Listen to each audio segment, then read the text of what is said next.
தலைநகர் டெல்லியில் டெங்கு காய்ச்சலால் உயிரிழந்தவர்களின் எண்ணிக்கை 16ஆக உயர்ந்துள்ளது. 2000க்கும் அதிகமானோர் டெங்கு பாதிப்பு இருப்பது உறுதி செய்யப்பட்டுள்ளது. டெல்லியில் டெங்கு காய்ச்சல் வேகமாக பரவி வருகிறது. இந்த காய்ச்சலில் பாதிக்கப்பட்டவர்கள் பலர் சிகிச்சைக்காக அரசு மற்றும் தனியார் மருத்துவமனைகளை நாடுகின்றனர். ஆனால் போதிய படுக்கை வசதி இல்லாத காரணத்தால் சிகிச்சைக்கு அனுமதிக்கப்படுவதில்லை என்ற குற்றச்சாட்டும் எழுந்துள்ளது. இந்நிலையில் டெங்கு காய்ச்சலால் பாதிக்கப்பட்ட மக்களுக்கு உரிய சிகிச்சை அளிக்க தேவையான நடவடிக்கைகளை சுகாதாரத்துறை அமைச்சகமும் டெல்லி அரசும் எடுத்துள்ளதாக துணை முதலமைச்சர் திரு மनीष सिसोदिया தெரிவித்துள்ளார்.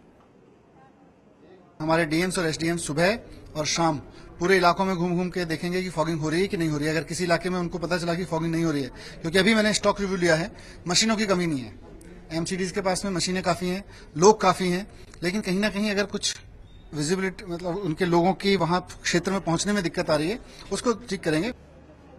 டெங்கு காய்ச்சலால் பாதிக்கப்பட்டவர்களுக்கு சிகிச்சை அளிக்க மறுக்கும் மருத்துவமனைகள் மீது கடும் நடவடிக்கை எடுக்கப்படும் என டெல்லி அரசு எச்சரித்துள்ளது. தனியார் மருத்துவமனைகளில் 10 முதல் 20% அதிகப்படியான படுக்கைகளை சேர்க்குமாறு சுகாதாரத்துறை அமைச்சர் சத்யேந்திர ஜெயின் உத்தரவிட்டுள்ளார்.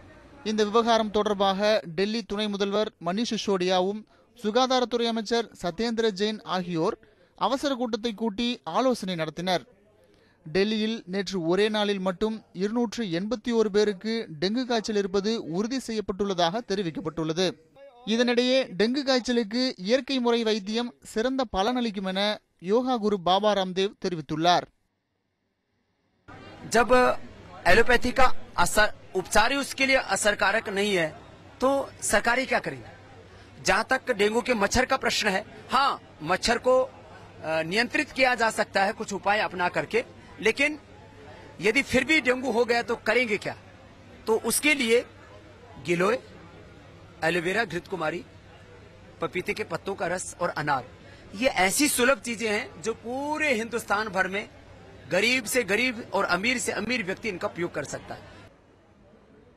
டெல்லியில் டெங்கு காய்ச்சலை தடுக்க மேற்கொள்ளப்பட்ட நடவடிக்கைகள் குறித்து செப்டம்பர் 24ஆம் தேதிக்குள் அறிக்கை தாக்கல் செய்யுமாறு டெல்லி அரசுக்கும் மத்திய அரசுக்கும் டெல்லி உயர்நீதிமன்றம் நோட்டீஸ் அனுப்பியுள்ளது.